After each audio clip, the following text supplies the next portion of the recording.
see. Should do like that. Yeah. All right, very good. I think we will be good now. Okay. All right. Okay, we're coming up in 10 seconds.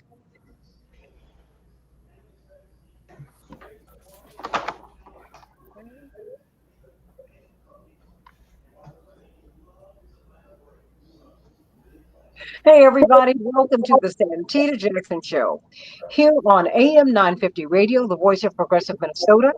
It's a joy to be with you today. I want you to meet me on Blue Sky, santitajackson.bsky. Social. Meet me on the Santita Jackson Show YouTube channel. Everybody follow Bernadette and like and share, like and share, like and share. Santita Jackson and Friends on Facebook. That's the only place where I can get new friends, everybody. And then, of course, X at Santita J. And I'm on Instagram, Santita Jackson IE.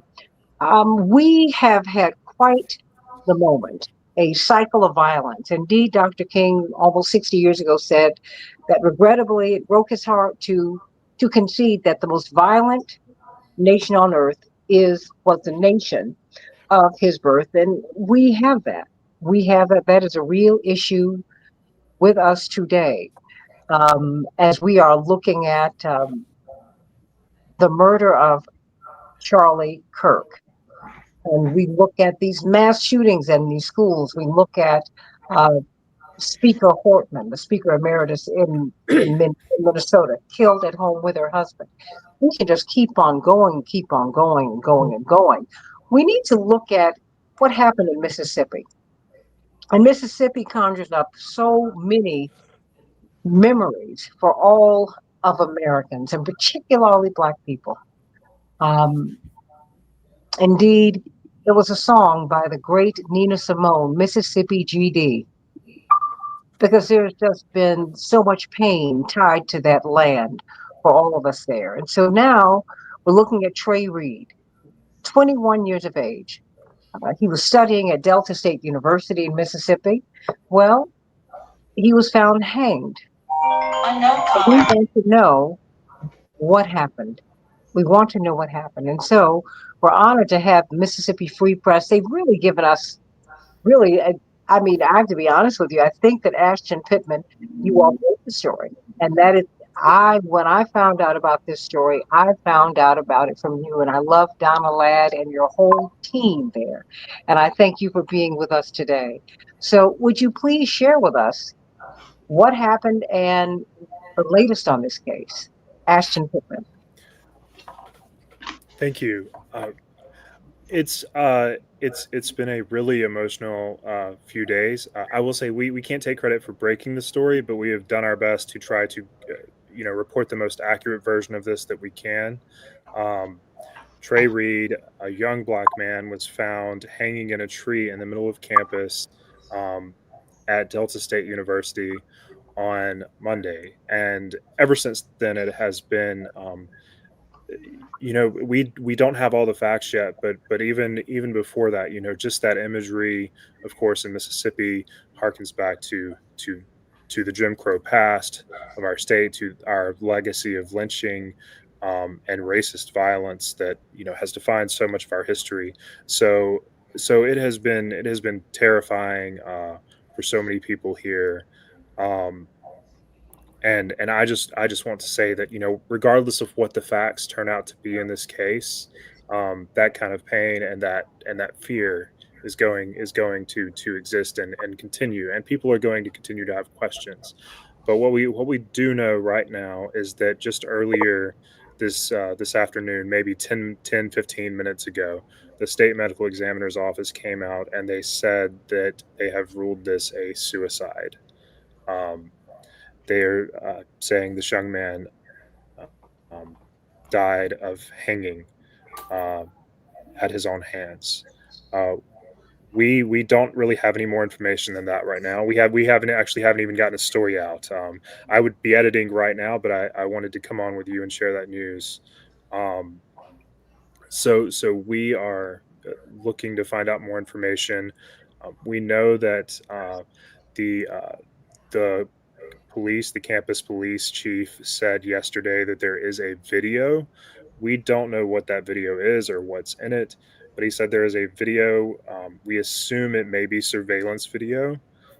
So we're hoping that more information comes out soon that will help, you know, help assure people of what happened, help bring the facts to light, because we know that with Mississippi's history, people aren't going to just accept this, this ruling from the state medical's office, medical, um, I'm sorry, from the state without more evidence and without more explanation. So that's we're continuing to monitor and to see what comes of this. But right now, that's what we know.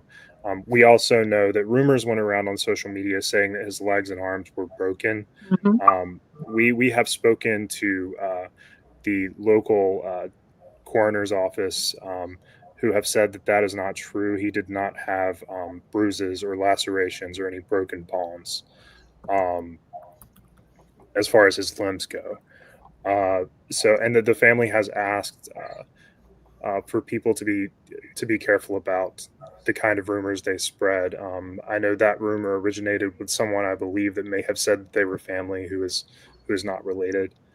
So we also want to be, along with being accurate, we want to be careful not to add to this family's pain right now, by making sure we're verifying what we put out. So for now, those are the basic facts that I'm able to share with you. Well, that is very, very important. Before you go, could you tell us something about Delta State University? What kind of school is it? Is it a large university? Where is it located? Delta State is not a very large university. It's one of the smaller ones in the state. It's located in Bolivar County, in the Mississippi Delta, and it's actually. But as far as universities go, it's probably one that is the most, reflective of our state's population demographic wise. It's 40% black, and our state is 40% black. Mm. So if you think of Delta State, you're thinking of a university where it's not just that it's diverse, it's that it reflects what Mississippi is and the people who live here. And so for people there, you can see how, the Delta historically is a place where there has been a lot of tragedy and a lot of pain and a lot of evil in the past. Um, but there's also been a lot of people working together to try to make Mississippi and to make America a better place. So this is a place where these kinds of stories hit really hard.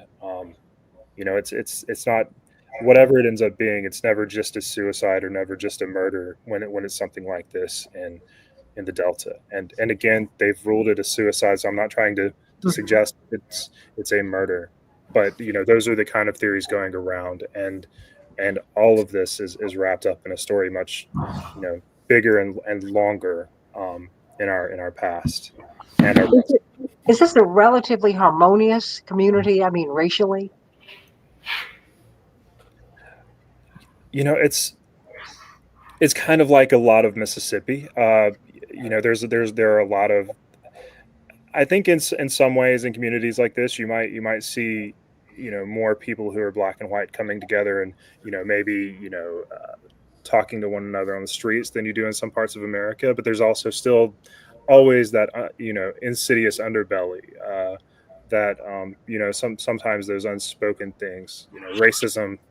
Racism is alive in Mississippi just like it's alive in the rest of America. But I do want to be clear that you could walk on Delta State and you will see, um, a lot of black students and white students getting along, talking to one another, Mm. um, you know, having friendships, working together. It's not kind of the. It doesn't look like a Mississippi University would have looked 40 years ago, but everything is still, of course, not where it should be. What would you like for us to know before you do go? Because I'm clear that you've got breaking news and you've got to be about the work of being the journalist, and we thank you Right. and Mississippi Free Press for being with us today. But what do you want us to know? I just want everyone to know that you know the, it's very easy when you see Mississippi in a headline to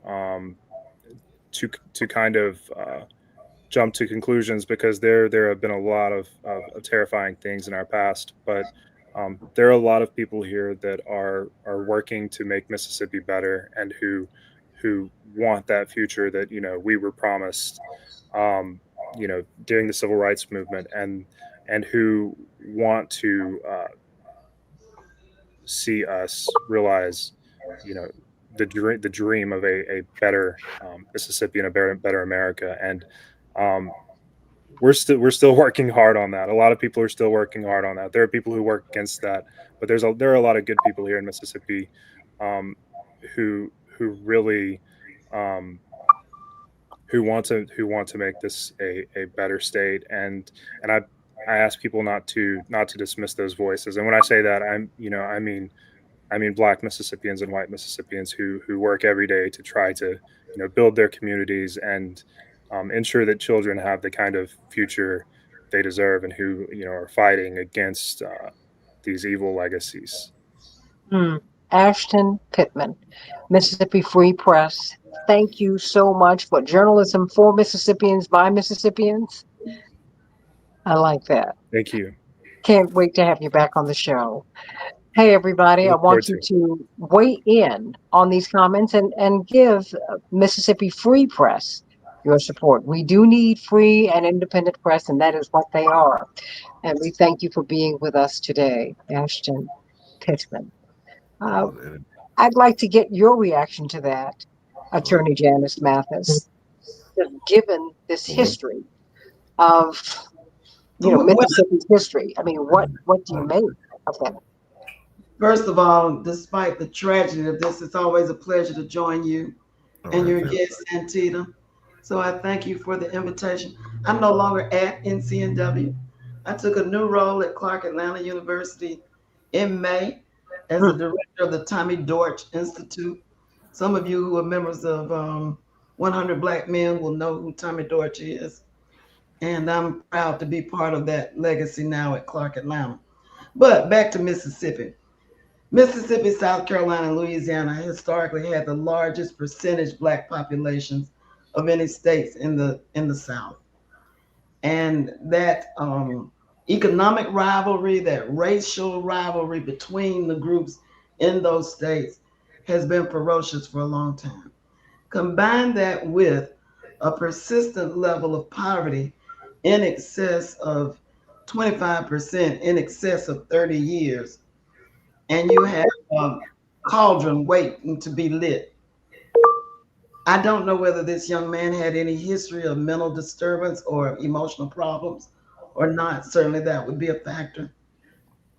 I don't know if he'd ever threatened suicide in the past or was being treated. That would be a relevant factor. But I think what we must focus on now is even if it is a suicide, what factors in his life drove him to contemplate it? Was he unable to find work? Did he feel disconnected from his own family, perhaps his own father and family? I think we can't just make surface assumptions about it. But I tell you this: when I hear noose and black man in the same sentence, something goes up my spine and curdles my spirit. It is it's not so far in our past that we're not affected by it today. And I applaud those folk in Mississippi who are working together to create a better Mississippi. But I will say this to our national leaders. I spent a good bit of time on the ground in the Delta over the past year trying to connect folk through the Affordable Connectivity Program to affordable at home broadband. Suddenly, without much warning, the funding was cut, and what could have been an avenue for jobs, for economic sustenance, for education, for healthcare was denied. All of that has an effect on people and where they live and how they live. You know, I know I've got the birthday guy. Everyone wish Texas State Representative Ron Reynolds a happy, happy birthday. I'm sending you so much love today. Happy birthday. You know, the Stevie Wonder version. Hello. Sending you so much love today. So, what do you make of this? And I was asking Ashton Pittman those questions about the environment because when we see a hanging, particularly one in Mississippi, Yep. um, that really does give us cause to pause. And when we see now that this has been ruled a suicide, it gives us cause to pause, particularly at a time when there is so much despair. I mean, these kids, they get out of college, they cannot afford that. I mean, the jobs, where are they? Where are they? You're going to have, and you know this, both of you, as all of you as lawyers, you all have had some exposure to or experience as lawyers. Um, a whole class of first year associates will be wiped out by AI. That's what we're hearing. And there's just a lot of pain and a lot of fear out here. And we're seeing suicides on the rise in the Black community, particularly with our young people, which is something that, we did not do traditionally. So help me to understand how you react to how did you react when you first heard about this hanging? And surely this young man knew of the history. So I can't help but think that he was making some sort of statement. Yeah, Santita, thanks for the birthday wish. And I'm so excited to be on with you for a short time. I do have to leave for a birthday event, but I'm so proud to join Miss Mathis. And reason why I'm a proud member of the 100 Black Men, and Tommy certainly has been a trailblazer in the 100 Black Men. So I met him, and you know, just think that is a great role to be in, to bear his name, and to hear the breaking news on this show. Uh, when I first heard it, I did think about the history of lynchings in this country, but particularly in Mississippi, where it was common. It was common to be lynched. You think about one of the most, tragic stories was about Emmett Till, Mm. who was lynched in Money, Mississippi. And as a past president of my local NACP branch, I'll never forget seeing images at conventions of people who had been lynched, and the organization, the NACP, would hold up a banner. A man was lynched today. That was very common place. And so to have this situation happen on this campus, naturally there were questions and reservations like, oh, I mean, if you would have told me that it wasn't a suicide, I would not have been shocked given the state of racial affairs in this country. I mean, I've seen such heinous comments from the right because they're outraged that people, you know, that Charlie Kirk was killed, but black people had nothing to do with it. But I've seen such anger from black people speaking the truth about his racist comments, and so it would not have surprised me if they had found it was a lynching. The fact that it was deemed a suicide, obviously, there's questions. I know that Attorney Ben Crump has indicated that he was involved, and I heard the statement from the family attorney yesterday. So obviously, we want to do our due diligence to make sure that there's no foul play, that there's transparency with this report, and then if it is definitely a suicide, certainly, it doesn't change how it feels for the family in terms of mental illness or whatever this young man did. If he in fact committed suicide, suicide is on the rise. And Santita, I want to finish with something you said. When I was growing up, it was rare that you heard of a black person committing suicide. And I would remember hearing the rare times that there was some person that had some mental health challenges. I never forget. I grew up in a Baptist family, and a family of religious family. My grandfather was a minister, and I'm gonna be transparent. They were just like they just crazy. They don't know how to discipline their kids. They need to have more, you can't spare the ride. I mean, that's the way I was trained and grew up. But mental health is real. Mental health is something that it doesn't discriminate. There is no stigma. And this is actually September Suicide Awareness Month, in fact. And we should all, especially in the African American community, uh, do our best to understand that this does not discriminate. I've seen a rising amount of deaths among young students, even in my district. Some of my constituents, kids that were African American, have committed suicide, high school, middle school, and one of them was an attorney friend of mine. It wasn't an economic issue. This family was middle class. The father was an attorney. They lived in a very nice neighborhood. The student committed suicide, African American male. And so I want to say that we should understand that we have to do more as a community to understand the issues of mental health and anxiety, stress, trauma. Many young people today don't handle stress as well as we did because of the pressures of social media and TikTok and other constraints that they feel a sense of having to be perfect, or bullying is intensified because of being exposed on social media and embarrassed. And so I just want to just say my prayers go out to the family, and certainly everybody impacted, because I know people who called me and said, "Oh, here we go, Yeah. in Mississippi," and I was just waiting for the facts to come out. But I had people to tell me that, yeah, I mean, they heard the reports of, Broken limbs and things leg, like that. like this is foul play, that they're going to try to cover this up. This is Mississippi. And again, if that had came out, Santita, I would have was like, yep, I'm not surprised. So the only point I want to make before I have to go is that we know that this country right now, there's so much peril, there's so much strife, there's so much division. And right now, I can't even tell you how many people in Texas, teachers that are being terminated if they said something about Charlie Kirk. People have been arrested. People have been bullied. People have lost jobs because they dared talk about Charlie Kirk. Where was that same energy when people said something about George Floyd? Oh, why y'all mourning? He was a drug head. He was this, he was that. No one lost their job. They didn't fly any flags at half staff. That's what they did. The president called, he used Air Force Two to pick up the body. They want to put statues and memorials. They want to, make him out to be a martyr. And so this country is very divided right now.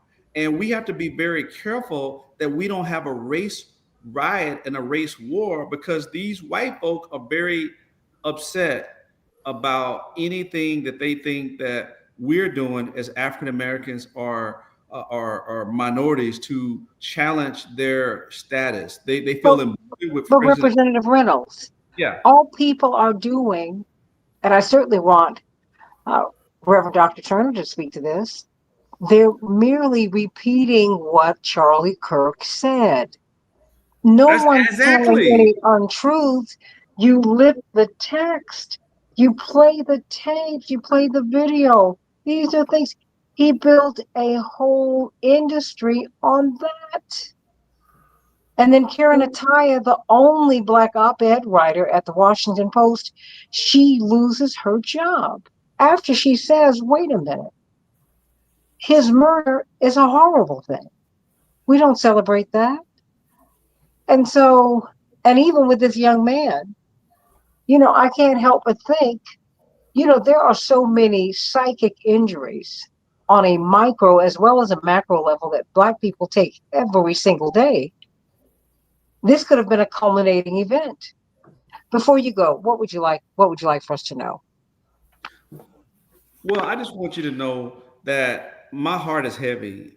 I'm very blessed to see another day, another year, but my heart is heavy because I see this country really at a reflection point where we decide, are we going to fight this um, authoritarian fascist system, or are we going to just give in and quit?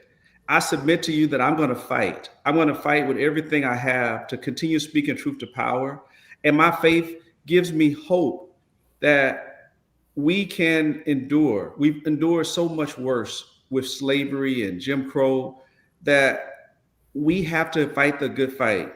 And I don't know what the future holds, but I know who holds the future. And I am going to plant my feet solid on the ground and continue to do my part to make a difference. And I pray that everyone, no matter how dire things look, do not take your life. Things can turn around. The only way the things can't turn around is if you end your life, because if you end your life, that's it. It's over. So please get help. Let's be our brothers and sisters keeper. Literally, let's do that. Let's check on our loved ones. Let's check on those who may be suffering in silence. We've become so disconnected with one another because of social media and social distancing and Zooms and everything else that we're doing, that we don't have the personal interaction. We need to get in people's spaces, to look them in the eye, to hug them, and to check on them and ask them, are they okay? What can we do? Give a smile, because we don't know what people are going through. There's so much poverty. There's so much despair. Politics is at an all-time low. Inflation, unemployment, high numbers. So people are without hope. When people are without hope, that they don't, sometimes they don't know what to do and they commit suicide. So I think this is a learning point for us to share, that we have to be that African proverbs where it takes a village. We have to be those villagers. And I am so thankful that I have a village around me. And I want to be a village to those who don't think they have anyone, that we can give them hope and a some glimpse of opportunity where they don't think that they have to throw in a towel and just give in and give up. So Santita, I love you. I thank you so much for having me on the show. I hate to have to depart early. I'm doing an event, and I'm looking forward to continuing this dialogue, because these conversations are the real conversations that need to be taking place, that often mainstream media glosses over. And so it's good to drill down on these things so we can have some real meat and potato discussions, and hopefully that we can help some people in the process. Well, I love you and happy birthday to you. May Thank God you. continue to bless you and bless you real good, as the old people Yay. say. Thank you. All right. Bye bye. Amen to that. Well, this brings us to you. And I always like to have our pastors give us the 30,000-foot view and then take us down into the weeds. Creating a culture of repair, taking action on the road to reparations. That might appear to be a call to our community, but sometimes I also looked at your book. I look at it as a call to ourselves, because so many of us are broken, Reverend Dr. Turner. And, I can't help but think that given Mississippi's history, he was making another kind of statement. I mean, maybe a personal statement and a political one at the same time. I don't know. Reverend Dr. Robert Turner. Thank you for, first of all, for having me on your show. I am so saddened by what happened in Mississippi. It was horrific.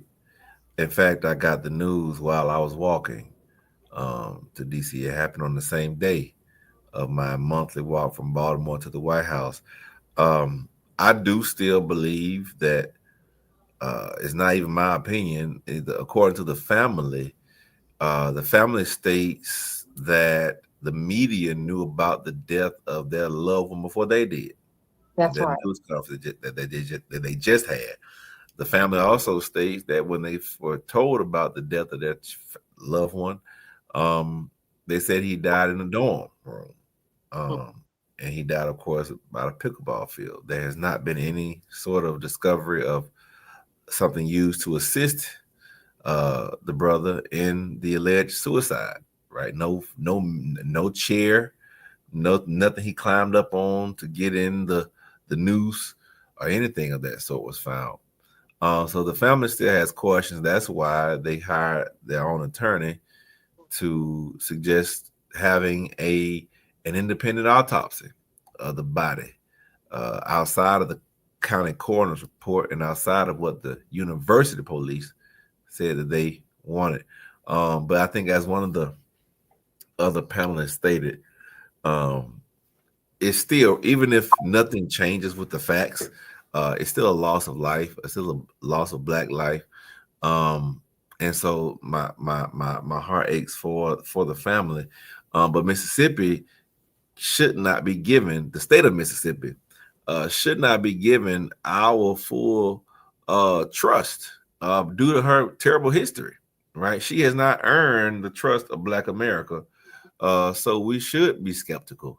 Because as one of your previous panelists just stated, when Emmett Till died, they first said he just went missing, right? And they didn't want to look up the body, try to find the body. So Mississippi has definitely earned her reputation for not being trustworthy to Black folk.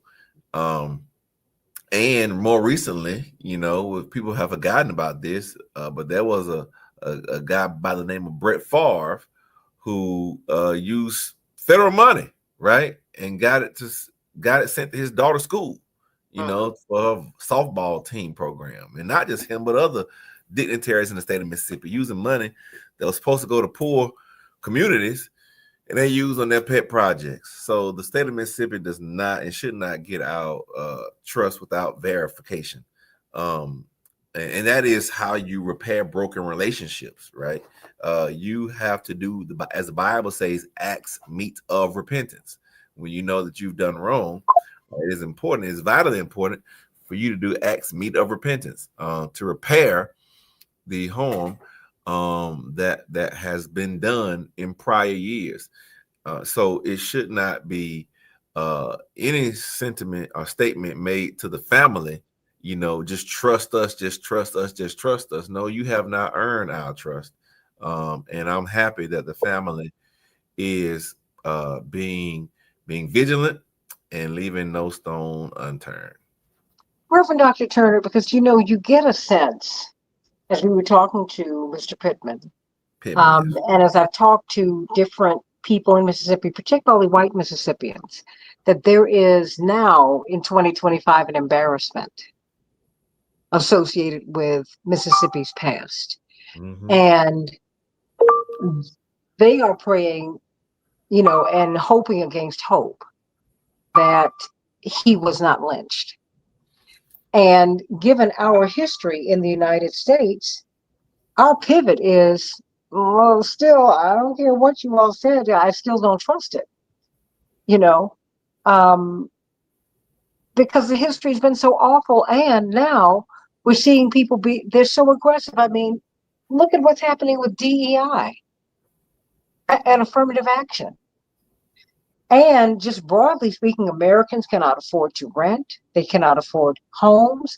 Mm-hmm. We're watching 319,000 Black women who lost their jobs between February and July, Mm-hmm. while white women gained 140,000 jobs, 142,000 jobs. Hispanic women gained 176,000 jobs. White men gained more than 360,000 jobs. Mm-hmm. And this young man at 21 is looking at certainly getting through college. You have these people closing the doors to graduate school to Black students. And we're not looking at this growing despair in our community. And many of our kids don't have the tools, Reverend Dr. Robert Turner. Mm-hmm. And Black children are committing suicide. And sometimes it's suicide by homicide. Mm-hmm. I mean, they go into situations where they know they're not going to come out, mm-hmm. right? Mm-hmm. There's a quiet riot, a quiet despair that is going on in our community, and I think that we all have to address it, Reverend Dr. Turner. I agree. I agree wholeheartedly, and it seems that the institutions that we used to be able to rely upon are now being weaponized. At one point, I'm from Alabama, a deep South state.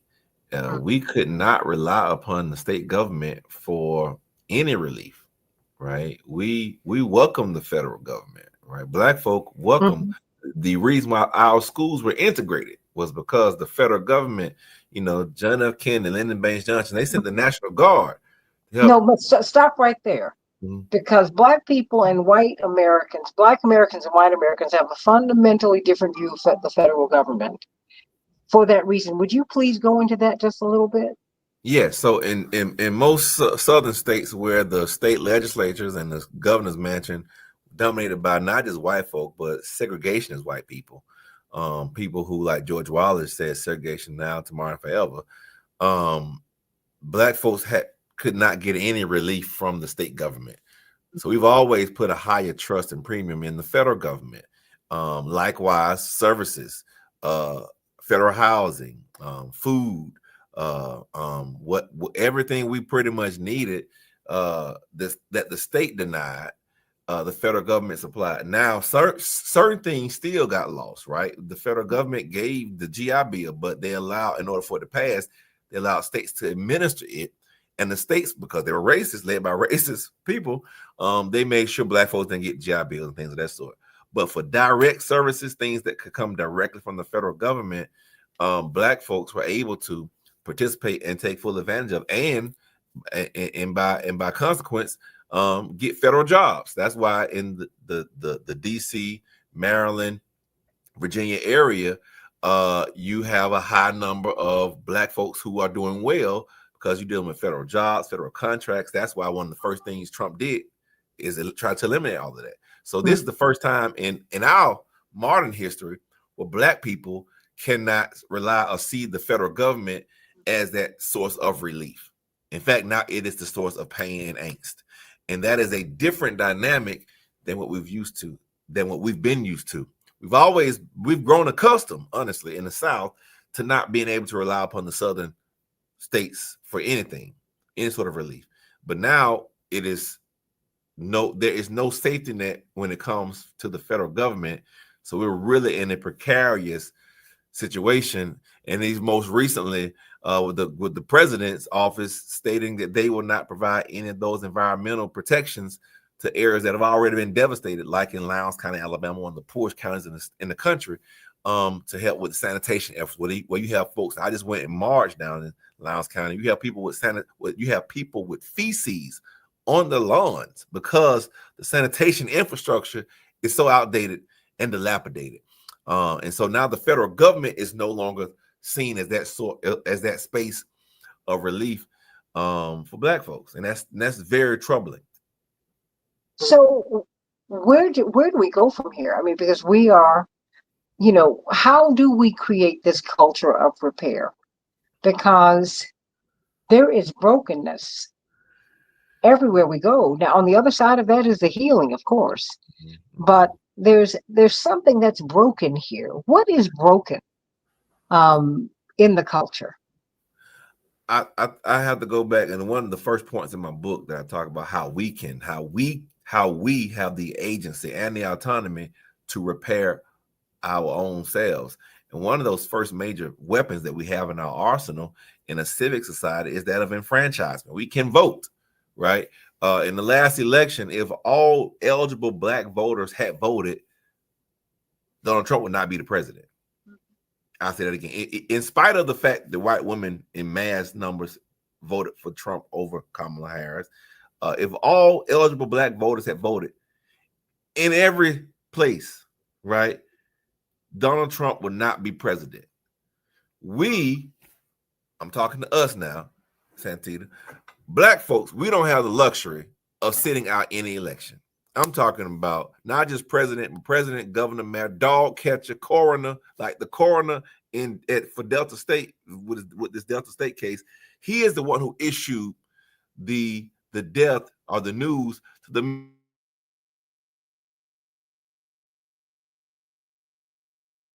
Everybody, Reverend Dr. Turner is making the point that all of these elective offices matter a great deal, because indeed, what is happening with us, with this particular case, the coroner is an elective office. An elective office. We have to know that. All of these offices um, that really have so much power over our lives. Well, they're elective offices, and when you choose not to vote, you're making a decision. Think about it. In the 2024 election, 90 million Americans did not vote. My brother, Congressman Jonathan Jackson, made the point a little bit earlier today on Don Lemon's show that means, effectively it was a draw. Because remember, only about 1 to 1.5 million votes separated President Trump and Kamala Harris, Vice President Harris. This was not by any means, this was by no means a landslide, not at all. So let me bring Reverend Dr. Turner back to the show. Because you were talking about the vote, I was saying I saw my brother on Congressman Jonathan Jackson on Don Lemon's show earlier this morning, and he said, effectively the election was a draw. About 1 to 1.5 million votes separated Vice President Harris and President Trump, but 90 million Americans did not vote. 90 million. 90 million. 90 million. And it's like the despair is, our despair, or I don't care. And I understand the disappointment with the parties. I really, really do. And I understand how people might have gone from Democrat to the Republican Party and they say, I'm no longer on the Democratic plantation, but you run to another one. The fact is, two wings on one bird. And more Americans, these young people getting it right, they're being independent because they want deliverables. Remember, George Washington did not believe in any of these parties. He's the first and last independent president we had, Reverend Dr. Robert Turner. He was a member of no party. Mm-hmm. So, are you saying that we should be far more hopeful than we are? Yeah, I think we already have we are the answer, right? We, children of God, made in God's image, have been given the enfranchisement to really dictate our own future. The problem is 90 million of us have not utilized it, right? When Moses was charged to go and free the Israelites from bondage, God didn't give him anything new, not at all. He told him to go and use what you have. Use your rod.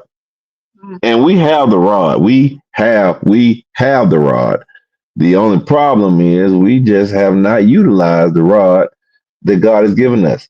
If we don't use the weapon we have, which is voting, do we even deserve the freedom? The vote helps us keep the freedom. That's our weapon in a civic society. But if we don't use it, do we even deserve it? And that's the troubling answer that I have to couple with, that I have to grapple with. Your father's generation helped fight to get us enfranchisement, died, suffered, in prison, lost out on some of the best years of their own lives. Right? They could have been whatever in their own lives. If it were not for the civil rights movement, who knows what Dr. Martin Luther King could have been, or Reverend Jesse Jackson could have been. They chose to put their own personal ambitions on hold. Right? Reverend Jesse Jackson could have been an NFL Hall of Famer. Right? He could have been whatever, but he chose to put his life on hold to help us have enfranchisement, and we're not even using it. Like, that is the sickening sadness of our whole dilemma. But then, not only that, after the election, we need to make sure we hold our elected officials accountable, Mm. because we still represent what's right. And I don't care. Well, we just in the minority. I'm so tired of hearing that. Well, it's only so many of us, and he's still the president. But you can raise holy heaven. Yeah, You can, if you can raise holy heaven about every issue you need to. Yeah. And it's so insulting when I hear people say things have not changed. I'm like, oh, honey, Oh yeah, they have. you can go to any store. Number one, segregation is now illegal. It's illegal. That's right. It is That's right. illegal to block you from voting. The barriers still exist, absolutely, but that's how deep. Deeply embedded in the system the unfairness is. But that's how hard we fought to knock it down. You can. You're not blocked from going to any grocery store. You're not blocked from going into any department store and trying on clothes. I was born in a colored women's hospital. That would not happen today. Oh yeah. No. I mean, my parents have 5 kids. Jonathan, he's the third one. He said, I came in just under the wire. He said, because you and Jesse were born when we were not fully enfranchised, because we did not have the Voting Rights Act. We didn't have that yet. That was August of '65. And so I'm saying that, we don't fully appreciate what Frederick Douglass did. No. No. Frederick Douglass had to cajole President Lincoln, who said, if I could keep slavery and keep the Union together, I would do it. I'll do it. That's right. We have to really, really sit down with your book. There are a few books I want us to sit down with, and I want us to go through your book. I want us to go through Lerone Bennett's book, Forced into Glory, in which he talks about, and it's a book that's very hard to find now, tragically. And he took so much heat before he died. It was his final book, in which he said, wait a minute, you need to understand who Lincoln was. You call him the great emancipator. He said, I wouldn't do that. And he laid out evidence. I mean, the thing is, we were not freed as an act of benevolence, which is what you're saying. We fought for our freedom, and that's right. Nobody gave it to us, Reverend Dr. Turner. I mean, it's just, my mother was talking about you the other day. Oh, this on the yeah. And I told her, I said, I'm going to get him on the show, and da da da da. I said, I'm going to go to DC. I'm hoping I can get to see him while I'm there. She said, has anyone thanked him for what he did for Tulsa? I said, Mom, I don't know. She said, and they won't. She said, but were it not for him, who would even think about Tulsa? This man just stood in front of the government building and said, no, we can't forget about Tulsa. I mean, because people felt so disempowered in Tulsa, they said, well, never mind. And it's like, you can't do that, which is what you kept saying. No, there's no never mind. This is a real thing. There was real damage done here. That's right. And so I need you to help us to understand, because when I look at this Trey Reed, this 21-year-old boy, he was a child. Yeah. I can't help but think, for him to have hanged himself, allegedly, because we still don't know what happened. No. Even if he did that himself, he was making a statement, Reverend Dr. Turner. I can't help but think that in Mississippi, a hanging. Yeah. There are lots of ways you can kill yourself now. That's true. I'm not espousing that, and hey, I wouldn't do that to myself. So y'all got to know that. Yeah, but I got you. That he did it in public. That's true. And he hanged himself in Mississippi at Delta State. At Delta State, he sure did. I can't let that escape my consciousness, because I'm like, no, there's more to this. And I think that we need to talk about it. That there's something. So, I mean, so you help me to understand. I mean, because if you could even speak as you speak, because the students I know have got to be devastated. Yes. I mean, they won't look at the campus the same way. So, I mean, what do you say to these young people now? I think that, unfortunately, suffering of blacks has become so ubiquitous that they would just assume that black folk would just get over it. And it takes a black man to be lynched, right, for there to be any conversation about it. But I'm thankful for you, Sister Jackson. I'm so thankful for you Because even on this day, I don't know when this will air, but even on this day, Tomorrow uh, morning. of the 19th of, well, the 18th of September, Mhm. 19th will be aired. You have more black people in arms about the canceling of Jimmy Kimmel show. Oh yeah. I'm getting off of this. Okay. Then you do. Oh, wait a minute. Let me add you. Okay. All We right. have more people. You were saying? You have more people upset and willing to go public about their hurt and their disappointment in Jimmy Kimmel being canceled than you do about Trey Reed being killed, being lynched, right? I mean, you got people spending copious hours detailing what happened to Jimmy Kimmel, which I think I think that Jimmy Kimmel was not treated fairly in this situation at all. Absolutely. I think that he has not been done fairly in the slightest bit. But I promise you, he gonna eat tomorrow. He gonna eat. He gonna eat. He gonna eat for a long time. He got enough money. He's gonna eat pretty Yeah. well, right? Trey Reed will never live again. Never see another day. Another day. And so I'm Absolutely. happy that you are highlighting and focusing on his life, or the loss of his life, and the fact we still don't know. And that to me is his death, his lynching is more important than any other thing we could be talking about right now. And As I far as think it Black is a America. lynching. Because you know what, Reverend Dr. Turner, you're making me think. Even if he did kill himself, the way in which he did it has such tremendous resonance with us. Mm-hmm. He killed he If he killed himself not by a hanging but by a lynching. That's right. Either way, he still was lynched. He was lynched. It, he lynched himself if Mm-hmm. that's the case. And that's a profound statement for that boy at 21 to have made. Yep.